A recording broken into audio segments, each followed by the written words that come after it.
Rede Fé e Política, que é um espaço utilizado pela Pastoral Fé e Política da Arquidiocese de São Paulo, aqui na TV Agir. E hoje a gente queria começar esse encontro falando sobre os cuidados ao se formar a Pastoral Fé e Política, porque um dos objetivos desses programas é que o internauta se motive a formar grupos de fé e política em comunidades, em cidades próximas ou distantes daqui de São Paulo, e tem o nosso apoio, o nosso incentivo para que isso aconteça. Então, um cuidado importante é que a pastoral seja suprapartidária. Ela não vai defender a proposta de nenhum partido.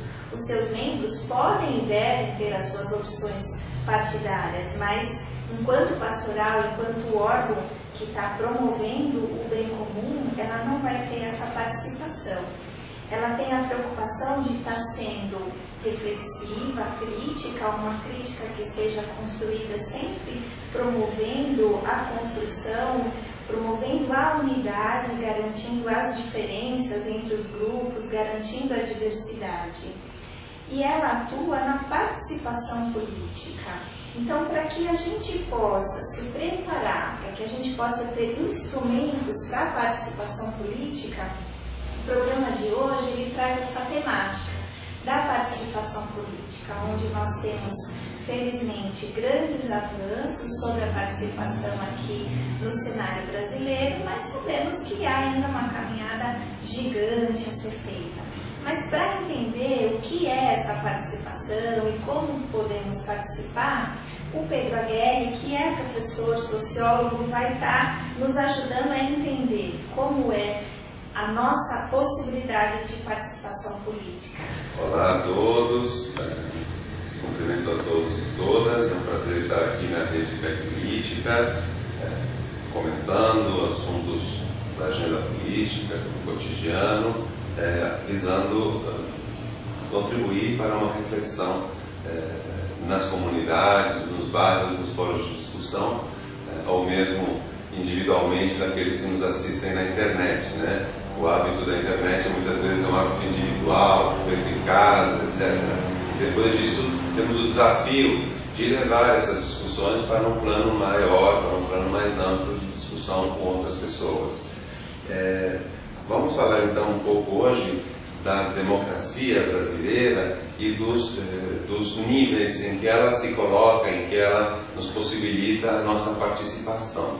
E creio que, como a Márcia muito bem introduziu, a Márcia que, além de condutora do programa, ela me ajuda a editar os temas, a gente discutiu um pouco de falar desses três níveis da democracia: a democracia representativa, a democracia participativa e a democracia direta. Em outros programas, nós aprofundamos bastante sobre a democracia participativa, ao falarmos de políticas públicas, de conselhos, de acompanhamento dos orçamentos, né, e os orçamentos, especialmente os planos plurianuais, que são os momentos em que se definem as grandes linhas, e depois disso as leis de diretrizes orçamentárias, as execuções dos orçamentos. É uma dimensão da democracia participativa.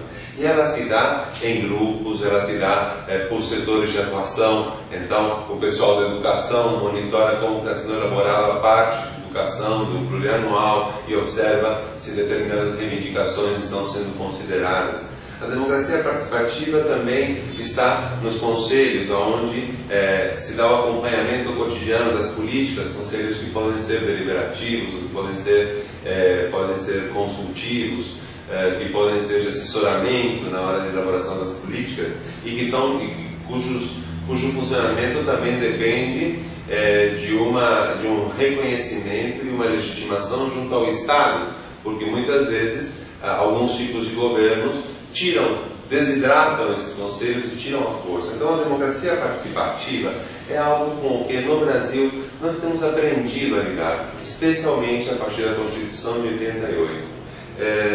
A democracia participativa tem uma origem interessante, que todos aqueles movimentos, todas aquelas mobilizações que fizeram a transição da ditadura para a democracia. Então, desde as comissões de fábrica que recuperaram o espaço organizativo dos trabalhadores, os movimentos sociais, os movimentos de moradia, é um exercício da democracia participativa que depende muito de nós e que ganhou grandes estímulos e grandes frentes de atuação na Constituição de 88.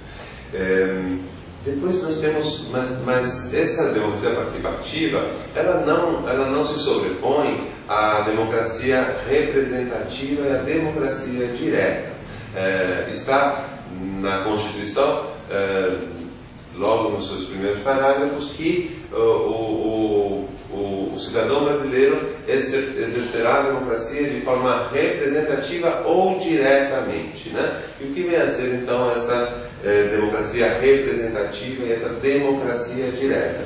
A democracia representativa é aquela exercida através do voto, da representação, de quando que é o processo de delegação, de transferência, né? Uma vez que não podemos todos estarmos discutindo os rumos do país, as leis e as coisas, então nós delegamos a alguns ao exercício da política. Esse exercício se dá nos processos eleitorais, no âmbito federal, estadual e municipal, no executivo, presidente, governador, prefeito, ou no âmbito do legislativo, nos senadores e deputados estaduais e vereadores, né? E nós exerceremos as nossas obrigações na democracia representativa em 7 de outubro, nas eleições municipais, né?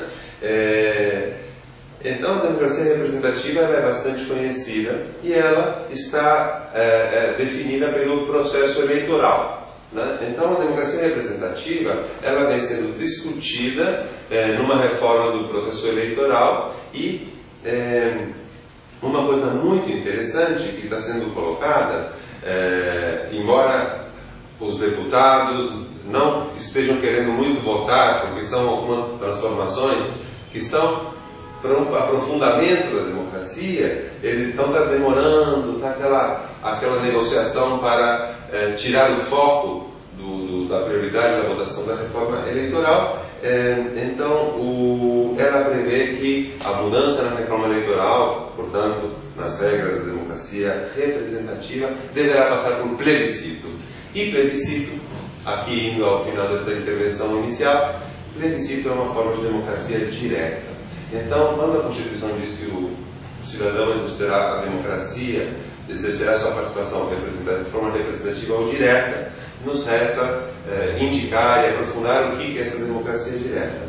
Então, a democracia direta ela está referida aos plebiscitos e referendos, às iniciativas populares de lei, a todos aqueles momentos em que o povo é chamado a opinar ou é chamado a aprovar ou não uma determinada assunto de interesse comum a todos, né?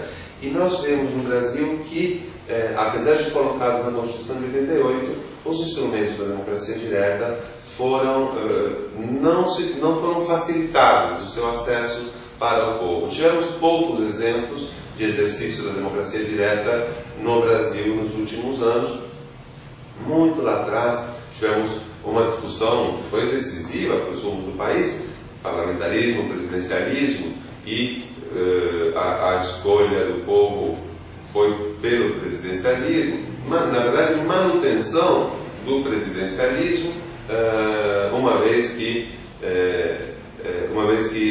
já correspondia a uma tradição política e então foi a confirmação do sistema político que nós tínhamos. Nós tivemos também o plebiscito a respeito do desarmamento, e aí foi um exemplo muito importante de que o conjunto da sociedade se mostrava contra as armas, contra a violência, essa violência tão terrível que é uma característica do Brasil, que a gente fala muito em cordialidade, mas nós temos níveis de violência muito profundos, e no fim, infelizmente, e me permito exprimir a opinião de que muito em função de determinados lobbies de interesses específicos, votamos contra a restrição ao uso e à venda de armas no Brasil e com os resultados que todos nós vimos, né? Uma violência que não parou de aumentar no Brasil e que grava fortemente a vida brasileira até hoje, tanto nas mortes de pessoas, no crime, na presença de armas,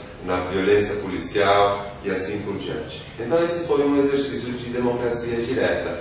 Porém, é tão difícil juntar o número de assinaturas necessário para poder exercer esse direito de uma iniciativa popular de lei, por exemplo. No caso da ficha limpa, nós não exercemos plenamente a nossa soberania. Quem propôs foi o próprio Congresso. O que nós fizemos foi um abaixo-assinado para pressionar o Congresso, porque a nossa Constituição gerou uma tutela da democracia direta e o povo não tem o poder de propor uma lei que venha a ser aprovada por um plebiscito. Então, o que nós fizemos, na verdade, foi uma pressão popular mediante uma coleta de assinaturas que acabou endossada por alguns parlamentares e logo depois conduzida a um processo político que reconheceu a importância do povo e acolheu, tanto que hoje a ficha limpa está consolidada como uma nova página da cultura política no Brasil. Enfim, a democracia direta, então, seria um dos itens que ainda mereceria um grande aprofundamento para que o povo pudesse efetivamente participar, e não apenas como coadjuvante, mas como protagonista do processo político. Dentro dessa temática, né, da democracia direta, a gente encontra a lei de iniciativa popular, que hoje é um pouco mais palpável mediante a história do ficha limpa, e aí a gente tem o plebiscito e o referendo, né?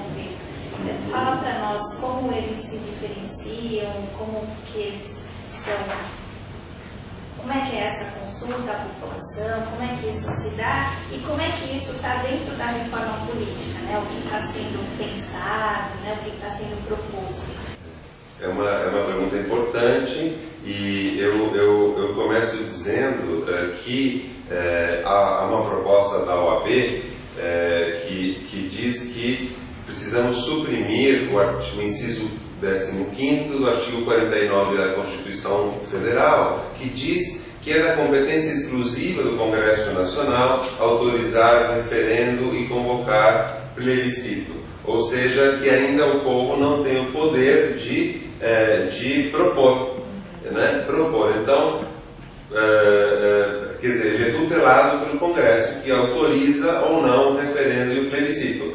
Você coleta todas as assinaturas, mobiliza o povo e aí o Congresso diz não quero, não me interessa. E então, aliás, essa é uma das críticas que vem sendo feita à reforma eleitoral, que quando restringe e deixa de discutir a estrutura dos partidos, a estrutura da lista partidária, é uma forma de ficar um pouco de costas para a própria sociedade.